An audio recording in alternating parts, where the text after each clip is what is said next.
اعوذ باللہ من الشیطان الرجیم بسم اللہ الرحمن الرحیم۔ السلام علیکم ورحمۃ اللہ وبرکاتہ۔ آج کا موضوع اس اعتبار سے بہت اہم ہے کہ انسان کی نفسیات دنیاوی اور دینی لحاظ سے کس طرح کس دائرے میں کیا کام کر رہی ہے اور اللہ پاک نے اس کے لیے ہمیں کیا ہدایات پہنچائی ہیں۔ انشاءاللہ اس پہ تفصیل سے بات ہوگی۔ قرآن نازل ہی اس لیے فرمایا گیا کہ ہم اس سے گائیڈنس لے کر وہ عمل کریں جو رب کو راضی کر سکتے ہیں، جن کو وہ پسند کرتا ہے اور جن کی ہدایات وہ قرآن میں تلقین فرماتا ہے، کیونکہ زندگی صرف اس دنیا کی حد تک ہوتی تو پرواہ نہ تھی، مگر جیسا کہ ہم جانتے ہیں کہ اصل زندگی تو ہماری اس زندگی کے اعمال کے نتیجوں پہ طے ہونی ہے، اور عمل کرنے ہیں تو فائدوں میں رہیں گے ورنہ نقصان اٹھائیں گے۔ تو رب پاک نے مکمل نصیحت، مکمل گائیڈنس، مکمل سلیبس بنا کر ہم تک بھیج دیا کہ امتحان کی تیاری کر لو۔ تھیوری یہ ہے، پریکٹیکل بھی یہی ہے، اور اسی تھیوری اور پریکٹیکل کے تحت نتیجہ نکلنا ہے دوسری زندگی کی شکل میں، یعنی آخرت۔ تو پڑھیں گے، عمل کریں گے تو ہی سیدھی راہ پہ انعام یافتہ بندوں میں شمار ہوں گے، نہیں پڑھیں گے تو ظاہر ہے پھر تو بربادی رہ گئی، رل جائیں گے یہیں گلیوں کی دھول بن کر، کہیں داستاں نہ ملے گی پھر فسانوں میں۔ تو شیطان نے رب سے کہا کہ پھر ان کے پاس، ان کے آگے، ان کے پیچھے، ان کے دائیں اور ان کے بائیں سے آؤں گا، اور تو اکثر کو ان میں سے شکر گزار نہیں پائے گا۔ اس آیت سے کیا مراد ہے؟ دائیں اور بائیں تو انسان کے کان ہیں، اور کان خبر دیتے ہیں آواز کی اور خیالات کی۔ کان کے بائیں جانب سے آنے والے خیالات، جو خیالات وہ سوچیں جو مکمل نفس کی خواہشات، صرف اپنی ذات کی فکر، اپنے فائدے کی سوچ، اور اس کے لیے کچھ بھی کر جانا، کوئی دوجا مرے یا جیے، لٹ جائے برباد ہو جائے، مجھے بس اپنا مقصد ہی حاصل کرنا ہے بس۔ اور دائیں طرف کے خیالات، انسان کے دل میں جو نیکی کی سوچ پیدا ہوتی ہے، ان میں شیطانی آمیزش۔ دین کا کام بھی ہے تو دکھاوے کے لیے بتا دینا، زکوٰۃ دی تو لوگ دیکھیں، میری تعریف کریں کہ میں نے اچھا کیا، تعریف کرنے کے لیے کوئی کام کیا۔ حج عمرہ ہر سال کرنا ہے، حاجی کہلائیں گے، اور پڑوس میں کوئی غریب ضرورت مند موجود ہے، کسی کی بیٹی کے ہاتھ پیلے کرنے ہیں، کوئی مجبور ہے، کوئی بیمار ہے، تو کوئی ضرورت نہیں، کوئی پرواہ نہیں کہ ان کے لیے کچھ کیا جائے، بس دل میں تسلی ہے کہ حج کرنے جا رہا ہوں، اللہ پہ احسان ہو گیا، اللہ نے کہا تھا میں کر آیا، اور حاجی صاحب بہت تسلی میں ہیں۔ تو نیکی کے کاموں میں ہی ملاوٹ ہو جانی۔ دائیں طرف کا شیطان کا آنا۔ اب پیچھے اور آگے آنے سے کیا مراد ہے؟ یعنی ان کے ماضی اور مستقبل، یعنی گزرے اور آنے والے دن پچھتاوے اور اندیشوں کے دن بنا دیے جائیں۔ ایک شرمندگی، ایک پچھتاوا وہ ہوتا ہے کہ غلطی ہوئی تو معافی مانگی کہ اللہ دوبارہ نہیں کروں گا، معاف کر دے، میں شرمندہ ہوں۔ اور ایک شرمندگی، ایک پچھتاوا کسی شے کے ہاتھ سے نکل جانے کا کہ وہ کسی معاملے میں کامیابی نہ مل سکی، تو جو ذمہ دار ہے مجھے ناکام بنانے کا، اب ان سے بدلہ لینا ہے۔ دل میں بدلے کی آگ بھڑک گئی، مقصد سارے کا سارا اپنے نفس کی جو بے عزتی ہوئی، اس صدمے کو ختم کرنے کے چکر میں اپنی پڑ گئی، اور انسان اسی حسرت کی آگ میں جلتا رہے، نہ اسے دنیا کی خبر، نہ دین کی، اور اسی ماضی کی طرح مستقبل کا ایک پلان بنا لیا جائے، دل میں 100 طرح کے خیالات، خطرات، ہر وقت کا ڈر کا شکار، یہ نہ ہو جائے، وہ نہ ہو جائے، مایوسی، تو یہ تمام خیالات انسان کی عقل و فہم کو خراب کر دیتے ہیں۔ تو انسان جب ایسے صورت میں آ جاتا ہے تو اللہ کا شکر گزار نہیں رہ پاتا،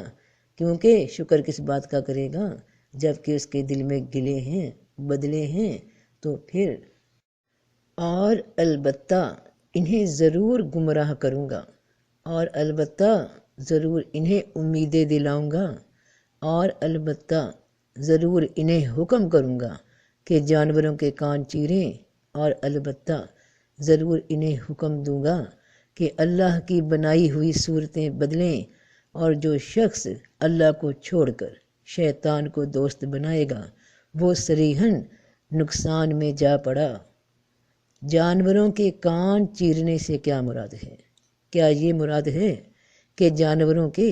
چوپایوں کے کان پہ کوئی ضرب لگا دینا، ان کے ناک یا کان میں کوئی نکیل ڈال دینا، لوہے پیتل کا کوئی زیور پہنا دینا؟ نہیں،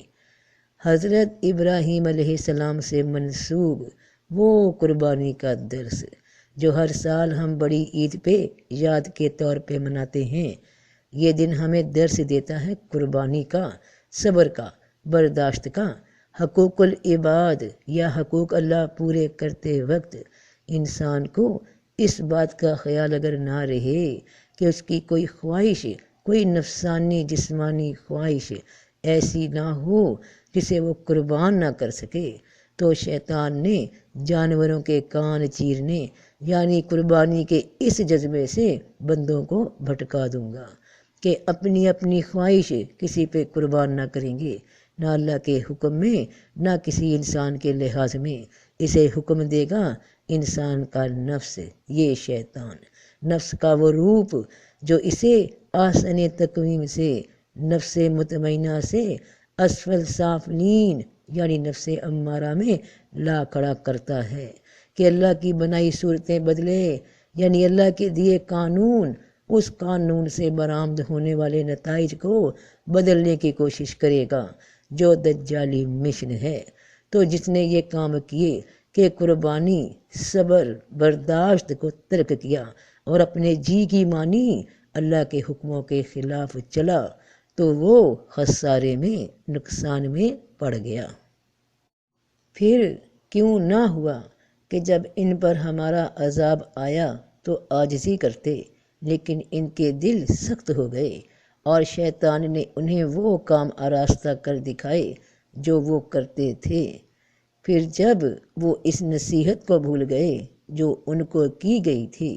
تو ہم نے ان پر ہر چیز کے دروازے کھول دیے،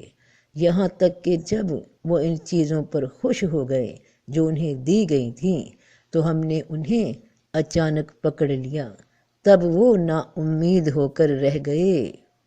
تو اللہ پاک اپنے بندوں کی اصلاح کے لیے ان پر کوئی تکلیف یا بیماری نازل کر دیتا ہے کہ بیمار ہونے سے پہلے یا کسی تکلیف کے آنے کے دوران وہ جس کام کو کرنے کی کوشش کر رہے ہیں، جس میں مصروف تھے، اس سے رک جائیں، مگر بیماری جھیل لی، تکلیف جھیل لی، مگر رکاوٹ پہ رکاوٹ آنے کے باوجود اس ارادے سے نہ ہٹے، کیونکہ نفس نے اس کام کو بہترین منصوبہ قرار دے دیا، اور جانتے ہیں کہ فطرت کے قانون کے خلاف کچھ سوچا ہے کہ کہیں جا کر بم سے اڑا دیں لوگوں کو، جنت مل جائے گی، حوریں مل جائیں گی، یا طبیعت خراب ہونے سے پہلے فلاں بینک میں یا فلاں گھر میں کوئی چوری کی یا ڈاکے کی واردات کا پروگرام بنا رکھا تھا، تو اس کو انجام دینے کا ارادہ چھوڑا ہی نہیں۔ منصوبہ فل پروف پلان ہے جناب، بس ذرا طبیعت ٹھیک ہو جائے، ذرا حالات ٹھیک ہو جائیں، وہاں جو پہرے لگے ہیں ذرا کمزور پڑ جائیں، تو لوگوں کی کیئر ذرا کم ہو جائے، تو پھر میں اس کام کو انجام دوں گا۔ تو ان پہروں کو، ان رکاوٹوں کو، اس جسمانی بیماری کو بجائے کہ سمجھتے، سبق لیتے، اللہ کی جانب رجوع کرتے، کوئی معافی مانگتے، بلکہ نفس نے، شیطان نے الٹا پکا کر دیا کہ یہ کام کرنا ہی کرنا ہے، اور جب ارادہ ہر حد پار کر جائے کہ دنیا حاصل کرنی ہے، تو جب وہ اللہ کی نصیحت کو، اس کے حکم کو بھول ہی گئے، پرواہ ہی نہ کی اپنی خواہش کے سامنے، تو پھر وہ جس شے کے لیے اتنی دل کے ساتھ محنت کر رہے ہوتے ہیں، گناہ بھی خلوص کے ساتھ کر رہے ہوتے ہیں کہ حاصل کرنا ہی کرنا ہے دنیا کو، تو اس پہ پھر ان کی کوشش کے سبب جو شے وہ چاہتے ہیں ملنا شروع ہو جاتی ہے، ان کا دنیا کا حصہ وافر مقدار میں ملنا شروع ہو جاتا ہے۔ وہ سمجھتے ہیں کہ ہم بہت کامیاب ہو گئے۔ وہ بڑی عید کے موقع پر وہ لوگ جو جانور چوری کر کے دوسروں کے عید پہ قربان کر کے لوگوں میں جھوٹے بھرم رکھتے ہیں، جن کو پتہ ہی نہیں کہ قربانی سے مراد کیا ہے، جو کہ خود جانور کی سوچ رکھتے ہیں، بلکہ ان سے بھی گئے گزرے جانور کم از کم اپنے مالک کا وفادار ہوتا ہے۔ تو ہر شے ان پر کھل گئی، آسانیاں ملنے لگیں۔ جب بالکل بات پیک میں پہنچ گئی، تعریفیں ہو گئیں تو کہ واپس لوٹے ہی نہیں، تو اچانک سب ختم، مال بھی، جان بھی، تعریفیں بھی، خوشیاں بھی، رونقیں میلے بھی، وہ جو لوگ ارد گرد تعریفیں فرما رہے تھے وہ بھی غائب، تو خوشی کا ہر سبب بند، تو پھر ہوئے نا امید اور مایوس۔ اچانک پکڑ ہو گئی اس حالت میں کہ اب نہ ادھر کے رہے نہ ادھر کے رہے۔ سو یہ شیطان ہے کہ اپنے دوستوں سے ڈراتا ہے، بس تم ان سے مت ڈرو اور مجھ سے ڈرو اگر تم ایماندار ہو۔ شیطان کے دوست کون ہیں؟ شیطان کا سب سے بڑا دوست تمہارا خوف ہے۔ یہ تمہارا خوف ہی ہے جو اس کا سب سے بڑا مددگار ہے تمہارے ہی خلاف۔ یہ تمہارے خوف کبھی گزرے ماضی کا، کبھی آنے والے مستقبل کا، یہ خوف تمہیں تمہارے حال سے بے خبر کر دیتا ہے۔ یہ خوف مال کی شکل میں، حالات کی شکل میں، کسی انسان کے مل جانے یا کھو جانے کی شکل میں، یعنی شکلیں بدل بدل کر تمہاری ہی خواہشات تمہارے سامنے آتی رہتی ہیں، کبھی تمہیں مایوس کر دیتی ہیں، کبھی محرومیت کا احساس دلا دیتی ہیں، اور ان سب کا منبع، ان سب کی بنیاد، ان سب کا مین سینٹر جہاں سے یہ وسوسے تم پر نشر ہو رہے ہیں، وہ ہیڈ کوارٹر ہے خوف۔ تم نے اپنے خوف کو اپنے سب سے بڑے دشمن کا ہتھیار بنا دیا، گویا اپنی ہی تلوار سے اپنی گردن اسے اڑا دینے کا اختیار دے دیا کہ ہمیں نہ کوئی فکر گھیری رکھے۔ ارے نادانو، زندگی موت رب کے ہاتھ، رزق رب کے ہاتھ، خوشی غم تکلیف سب رب کے ہاتھ۔ تو تم نے اس مردود شیطان کو کیوں یہ جرت، یہ اہمیت دی کہ اس کے وسوسوں سے گھبرانے لگے، ڈر گئے؟ اور اللہ کہتا ہے کہ سو یہ شیطان ہے کہ اپنے دوستوں سے ڈراتا ہے، بس تم ان سے مت ڈرو اور مجھ سے ڈرو اگر تم ایماندار ہو۔ تو تم مت ڈرو اپنے ماضی یا مستقبل کے خوف کا شکار ہو کر کہ پتہ نہیں کیا ہو جائے گا، میں نے ماضی میں غلطی کی تھی تو اب احساس ہے تو اپنے رب سے معافی مانگ لو اور ارادہ کر لو، نیت بنا لو کہ دوبارہ نہیں کروں گا، اپنے رب سے معافی مانگ لو، وہ تمہارے گناہ مٹا دیتا ہے۔ اور جن لوگوں کے دلوں میں تمہارے کسی عمل سے کبھی کوئی دل آزاری ہوئی اور تم نے اب اپنے رب سے معافی مانگ لی سچی نیت سے، تو رب ان کے دلوں کے اختلاف بھی دور فرما دیتا ہے، کیونکہ تم نے ارادہ کر لیا کہ اب خیر کی راہ سے نہ ہٹو گے۔ اور اسی طرح مستقبل میں کیا ہوگا، یہ سب فکریں اور ان کو پھر حاصل کرنے کی جلد بازی کرنا اور محنت کی جگہ کسی بھی طریقے سے کسی شے یا انسان کو حاصل کرنے کے پیچھے لگ جانا کہ کہیں ہاتھ سے نہ نکل جائے، تو تمہارا ایمان نہیں کہ تمہارے نصیب کا جو بھی ہے وہ نہیں چھن سکتا۔ کیا تمہیں اس پہ ایمان نہیں؟ تمہیں اس مقصد کے لیے محنت اور دعا کرنا چاہیے، اس کے بعد اپنے رب کے فیصلے پہ بھروسہ رکھنا چاہیے۔ مت ڈرو کسی بھی انجام سے کہ پتہ نہیں حاصل ہو یا نہ ہو، ڈرو تو صرف رب سے ڈرو۔ اللہ پاک فرماتے ہیں کہ ان کو اس گھر کے مالک کی عبادت کرنی چاہیے جس نے ان کو بھوک میں کھلایا اور ان کو خوف سے امن دیا۔ سب سے بڑی شے خوف سے امن ملنا ہے اور رزق عطا ہونا ہے۔ جو رب ہی عطا کرتا ہے اپنے بندوں کو۔ رزق رب سب کو عطا کرتا ہے، اپنے ماننے والوں کو بھی اور نہ ماننے والوں کو بھی، مگر خوف سے امن ان کو عطا کرتا ہے، ان کو دنیا کے ہر خوف سے بے نیاز کرتا ہے جو اللہ کی بے نیازی کو تسلیم کرتے ہیں کہ سب اس کے محتاج ہیں، وہ مالک کل ہے، کوئی اس کا ہمسر نہیں، کوئی اس کے برابر نہیں، تو جو اس کی مضبوط چٹان کے سائے میں آ جاتے ہیں۔ اللہ صمد، اللہ بے نیاز ہے،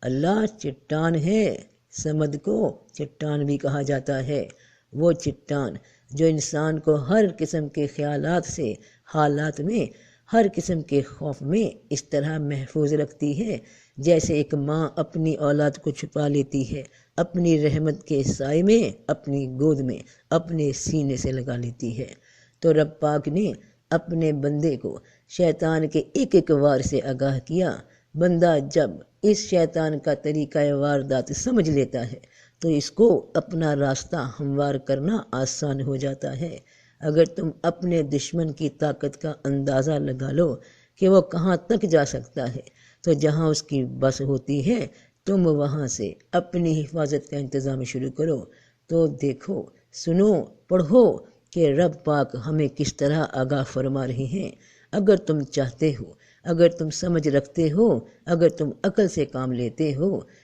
کہ اللہ کو جواب دہ ہونا ہے تو تیاری پوری ہونا چاہیے، کیونکہ اس نے تو حجت پوری کر دی، تم تک علم پہنچا دیا۔ اب تمہارا کام ہے کہ قرآن کو غلافوں سے نکالو، یہ ریشمی غلاف جو تمہارے دلوں پہ لپٹے ہیں ان کو دور کرو اور پڑھو، سیکھو کہ رب آگاہ کر رہا ہے تمہارے سب سے بڑے دشمن کے بارے میں کہ تم ان میں سے جس بھی فریب کا شکار ہو اس سے پلٹ آؤ اور خود کو پہچان لو کہ اگر شیطان تمہارے نفس پہ حاوی ہے تو پہچان ہو جائے گی۔ انہی آیات سے اور انہی آیات میں اللہ تعالیٰ نے تمہیں ہر حل بتایا، وہ ساتھ ہے اپنے رب کو پہچانو۔ تو شروع کرتے ہیں اللہ کا نام لے کر جو بڑا مہربان، نہایت رحم فرمانے والا ہے۔